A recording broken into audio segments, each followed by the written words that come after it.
If for some reason you were watching the inauguration events yesterday on CNN, I have two things to say to you. Number one, what is wrong with you? And number two, how great was Scott Jennings? Yes, he was great. Here's Biden getting marched out to the helicopter here to take him away for his long extended, finally, retirement from American politics. Our long national nightmare is over. And, well, Jennings was pretty good at providing context for the CNN viewers. I thought this was an incredible speech, honestly, and truly watching Donald Trump indict these gangsters to their faces while they had to sit right in front of him in that intimate setting in the rotunda for Republicans was remarkable. They had to sit there and take it just minutes after Biden, who we're looking at here, pardoned his entire family. I mean, it was glorious. By the way, I love the rotunda setting. I thought it was regal. I thought it was awesome. And listening to him talk about how he's going to exercise his power today reminded me that he is absolutely ascendant. He is at the apex of his political power right now. And, you know, the promise of a new presidency is enormous. You get this power and you have influence, and the mandate is to change people's lives for the better and to restore American prestige. And he began to explain how he was going to do that immediately. The mandate's simple. It's economic relief. It's fix the immigration crisis, steer the country away from the cultural left, and restore American prestige. The speech hit several notes on that front. And I agree with Caitlin. Today, Republicans feel vindicated, and Trump is back to fix the country.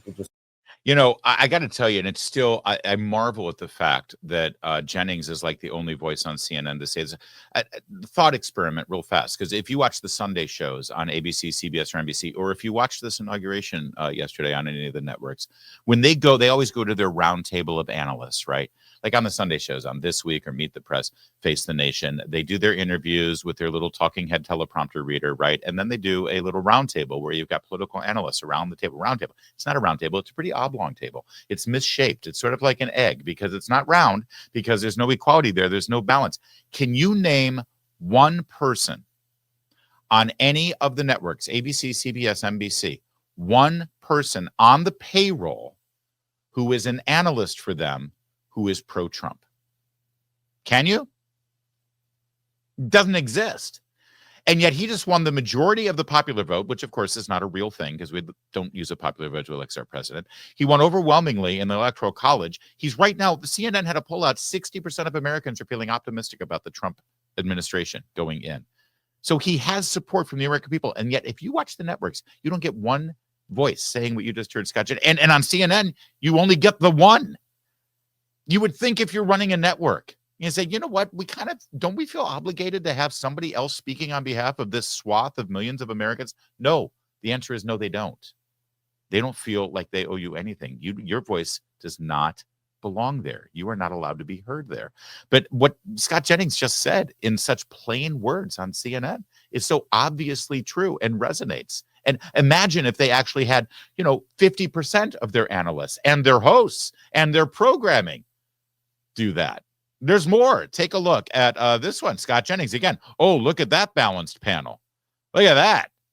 It's just like, how come nobody at CNN looks at that and saying, hey, guys, maybe we don't really represent the American people or politics in this country the way we should. Nope. But that's okay, because Jennings, honestly, is more powerful than all of them combined. Watch. Well, watching Donald Trump's day today, I'm just struck by the fact that we have a president again. I mean, look at this guy's day. 3 speeches, 196 executive actions, holds a 90-minute press conference narrating each one as he goes along. I mean, Joe Biden could not and would not offer the kind of transparency or vigor to the American people that we got here on day one from Trump. And tonight, Trump's going to throw on a tux and go to 3 balls. I mean, he's having an active day. I think it's going to be a massive amount of contrast here for a presidency like what we're going to see out of Trump and versus what we've had out of Biden. I was watching Trump today, and Van and I were talking earlier today, watching him walk down the hall of the Capitol, and the words that came to mind to me were gritty, resilient, determined, and audacious. There's not like a more perfect advertisement for the value of these qualities in modern America. I mean, you think about all the things that happened to him: winning, losing, the court cases, nearly being assassinated. It's rather audacious what he has accomplished, winning this election and taking office today. And you said you were in shock. Well, Republicans are in awe. What about with the pardons? What's your take on that? Here's what I think. Were these people punished? Yes. Were they ruined financially? Yes. Did they spend time in jail? Yes. Have their lives been ruined? Absolutely. And one of you said earlier, Van or Axe, that you think this sends a terrible signal that you can get away with things like this, as though we've never had a moment in recent American history when people were not punished for rampaging around when they shouldn't have been. It was the summer of 2020. And these people were actually punished. Those people were never even charged. Hey, that's not true at all. That's not true. Most charges were not. Let him answer. But I do see it differently in that I don't like it when people tear up buildings at all. I'm not a part of some pro-riot, pro-crime lobby. Yeah, well, actually, he is, because he made excuses for the Black Lives Matter riots. He called them things like, direct action and things like that. And of course, it's true. There were barely arrests made and certainly no prosecutions, not incarcerations to the level that we've seen from January 6th. And yes, that's a big part of it. But that was a methodical explanation of not just what Trump did yesterday. But, the only thing that the left-wing media wants to focus on is January 6th and the pardons. Well, it's not like these people haven't been punished. I mean, you tell me, what's worse? Pardoning the January 6th people 4 years after the fact, after they've had to go bankrupt defending themselves, after they've been incarcerated, after they've had their lives ruined, after their homes been raided by the FBI and they've been ostracized by their friends and neighbors and families, and now they get a pardon 4 years later. What's worse, that or Joe Biden preemptively pardoning people and pardoning them so that they don't even get charged or investigated, let alone convicted and incarcerated? Well, if you're a member of the left-wing media, apparently what Trump did is worse than what Joe Biden did. Let's take a walk down memory lane, shall we? Look at Joy Reid back when she had semi-normal hair. Ditto Adam Schiff. Have you ever heard of somebody getting a preemptive pardon who was innocent of all crime? Who's just an innocent person? Have you ever heard of that? Just somebody getting a blanket pardon? That is a great question. And it's certainly a question most of us are asking right now about the pardons to Hunter Biden and the entire Biden family and the congressman who ran the January 6th hearing and the staff members who ran the January 6th hearing and all of the other people that got preempted. Anthony Fauci, why don't you? General Milley, how about that? All getting preemptive pardons. And that's a perfect question to ask. Why would they need a preemptive pardon if they were innocent and didn't do anything wrong? Great question, right? The problem is Joy Reid is asking this question back in 2020. Back in 2020, when there was a news rumor that Trump was going to give preemptive pardons to people in the Trump administration and to himself. And so back then, the argument was, why would anyone need a preemptive pardon? Okay, Adam Schiff, what's the answer? And they're an innocent person. But no, I think that it's an effort not only to prospectively pardon people for things they have not yet been charged with and may never be charged with, but also it's the president's own family. It's people that have been covering up for the president in addition to his own family. This is the nature of those the president has surrounded himself with, including his family. And that is, it's been essentially a den of thieves environment. And so I think the president used this as his way of trying to protect those that have protected him. Wow, a den of thieves and varmints. I thought you weren't supposed to make allusions like that. Isn't that Nazi talk? Varmints. Varmints. What are you saying? They're rats? Jared Kushner's Jewish. How dare you, Adam Schiff? How dare you? That's the game they play. So if you do a preemptive pardon, it automatically tells you that you're not innocent. You can't be. Why would you need the pardon after all? And it's just a way of protecting and keeping quiet the den of thieves and varmints. J.V. Raskin asked the same question. But look, the people who were pardoned in the morning were pardoned because we were innocent, and Donald Trump was threatening Liz Cheney and Benny Thompson and others with fraudulent political prosecutions. The people who were just pardoned a little while ago were pardoned because they were guilty of us violently assaulting police officers, carrying dangerous weapons inside the Capitol, destroying federal property, and so on. And it was just a mass pardon for all of them without even looking to see whether those people were rehabilitated and whether they continue to pose a threat to public safety. You previously said on CNN, the quote, "The seeking of pardons is powerful demonstration of the consciousness of guilt, or at least the consciousness that you may be in trouble. And that's what's so shocking about this." Do you feel conflicted about the fact that President Biden did extend this pardon to you? I mean, he has faced criticism from other members of that committee who said, "I don't want a pardon." Caitlin Collins, just because I've known Caitlin Collins like from 3 Caitlin Collinses ago, when Tucker Carlson gave her start at the Daily Caller. Do you feel conflicted? No, the question is, aren't you a freaking hypocrite? Aren't you a lying hypocrite is the question. Don't you feel conflicted by saying one thing and now accepting a pardon when you said that people who would get a preemptive pardon? Please, Jamie, tell us about your conflict. No, we didn't seek a pardon. Obviously, the president decided that there have been all of these threats of completely political prosecutions and persecution by the Trump administration. And so there were officers who got it. Dr. Fauci got it. General Milley got it. And there are some other people I wish had gotten it. I wish Michael Cohen had gotten it. And there were other people who I think are being threatened by the new administration. But that's a completely different thing from taking a mob of people who were convicted for violently assaulting police officers and then pardoning them en masse. All right. Fascinating. By the way, could we also talk about the mob of convicted killers, including cop killers and murderers of FBI agents that Biden just gave commutations and pardons to as well? Because that's pretty serious stuff, isn't it? Probably more serious than some of the things, most of the things that happened on January 6th. He also gave a pardon to the person who killed Ashley Babbitt. Can't even investigate it. And even if you do investigate it and find he did something wrong, he's already got a preemptive pardon. Preemptive pardons are insidious, wrong, and evil. I know that because I watched what the media told me about them back in 2020 when it was rumored that Trump would give a preemptive pardons. Do you know how many preemptive pardons Trump gave? That's right. This is a corrupt president, Joe Biden is, and he's on his way out the door. But it's a great example of the hypocrisy from the left and from the media as they address things like this. You don't go to cable networks like this for the truth. You go there to get riled up on one way or the other, depending on where you are on the political spectrum, because that's all this serves, right?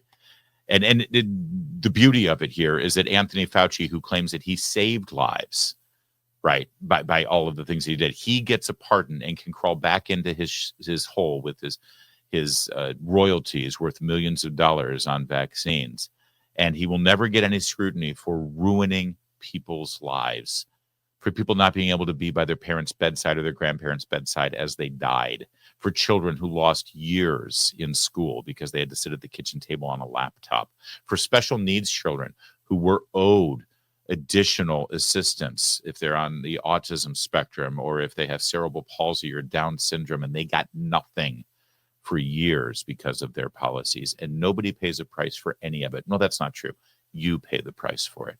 We pay the price for it. And they all get to walk away scot-free without any kind of accountability. It's outrageous, and it's why the American people are suspect of having two levels of justice in this country. And the only argument that Jamie Raskin can give you, what you just heard from him, is this: well, we need the preemptive pardon because now the Justice Department can be used as a weapon and ruin our lives. It will cost us millions of dollars to defend ourselves, and they could find a jury somewhere that'll convict us even if we didn't do anything wrong. And you hear that and think, that sounds familiar. Isn't that exactly what they just did to Donald Trump in Manhattan and in Fulton County and in Washington, D.C.? Isn't that exactly what they did to Peter Navarro and Steve Bannon and to all of these? You use the Justice Department, you bring up charges, you make you go bankrupt defending yourself, and you find a jury, Manhattan, D.C., that will convict you even if you didn't do anything wrong. Thank you. thank you for admitting what we've been saying, that there's something seriously wrong with how these things are prosecuted and how the Justice Department is operating. Cory Booker's turn. Hey, Cory, what do you think of all these pardons? Go ahead. Can I ask you, because on that point, I want to get you to respond to this, because what I'm already hearing from people who work for Trump and are his allies is that there's really no leg for the Democrats don't have a leg to stand on, because President Biden leaving today, issued a raft of pardons, including for his own family members and his sister and his brothers and their spouses, and then also for an activist, an elderly activist who is convicted of killing 2 FBI agents. Chris Wray did not even want him to commute that sentence that President Biden did today. They say that doesn't give Democrats an argument here to criticize these pardons. What is your response to that? I mean, I think that's the mistake we're seeing now, is people trying to reduce this to tribalism. This is not about Democrat or Republican. Joe Biden pardoned a lot of people. Yeah, he should answer for that and explain what he did and his reasoning. But the people he pardoned, his family members, did not, before the naked public eye, beat police officers, try to overthrow our government, lead to the death of police officers, and have injuries, scars, both visible and invisible, on police officers that are still affecting their lives today. This is not about left or right in our country. We can't just say this is a tit for tat, or their side did it so my side can do it. No, this is about the values and principles that we should all be looking to uphold, the institutions of our government themselves, that these people on that day tried to overthrow. Let's stop with the rank partisanship. The President of the United States of America has just pardoned people who physically attacked, violently led to the death of officers like Sicknick, and we should be talking about that. So let's talk about that, because, well, it's a lie. The medical examiner in Washington, D.C. actually said that Officer Sicknick died of health problems that had literally nothing to do with the events of January 6th. Yes, he was stressed out that day. I was stressed out that day. But Officer Sicknick had a pre-existing condition. He had a stroke and he died. And that's sad and it's horrible. Stop politicizing his death, because that's even sadder and more horrible. The person who died that day at the hands of another was Ashley Babbitt. And the person who killed her was just given a pardon. That's it. When a Democrat tells you that this isn't about partisanship, I assure you it means that this is about partisanship. And nobody's buying that. Nobody's buying what he just said. And that's the beauty of this, because we've seen it there. Even Caitlin Collins isn't buying that. Why? Because we're not stupid, and we have memories, and we have social media, and we have access to videos of all of these people saying this. Is that a thing? Preemptive blanket pardons? I mean, I haven't heard about this since like Monopoly with a get out of jail free card. Trump has discussed with advisors whether to grant preemptive pardons. What does that say? That he wants to excuse them for things before anybody's even saying there's an investigation. President Trump, as he winds down his last few weeks in office, is considering preemptive pardons. What a mess. More as we know. Source saying that some of the president's inner circle, well, they're telling him that it would be perfectly fine to pardon his family and other associates preemptively, even though they haven't been charged with any crimes. How much damage could be done to this country can he do to this country on his way out? Listen, the only upside here, as we continue to hold these people accountable, and yes, we won the election and now Trump is the president. We had a glorious day yesterday, but our work has only just begun.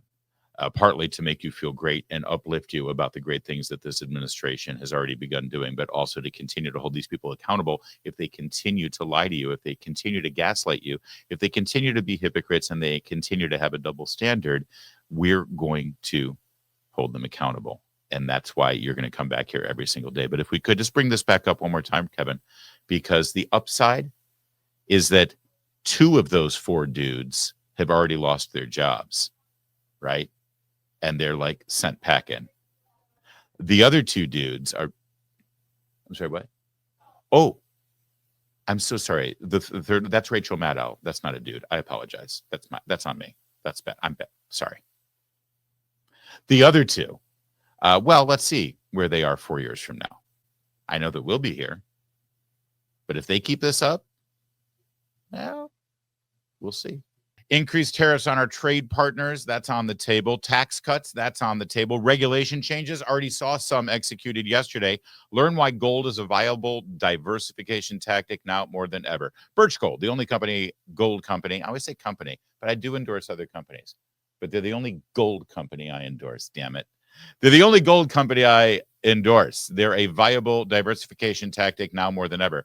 I endorse them because they've got this brand new ultimate guide for gold in the Trump era. You got to get this book because guess what? We're in the Trump era. You got to get the ultimate guide for gold in the Trump era with a foreword written by Donald Trump Jr. That name sounds familiar. Get your free copy along with Birch Gold's free information kit on gold. Just text my name, Larry, to the number 989898. Larry, Larry. How else would you spell Larry? What are you, a Canadian? 989898. We got a national debt that continues to increase. We got interest payments on the national debt. They continue to increase. Gold is still your hedge against a weakened dollar. Birch Gold, still the company I love to convert an existing IRA or 401k into a tax-sheltered IRA in gold. Not a penny out of your pocket. Text Larry, Larry, the American way, not the Canadian way. Larry to 989898. Get your free copy of the ultimate guide for gold in the Trump era. No obligation, only information.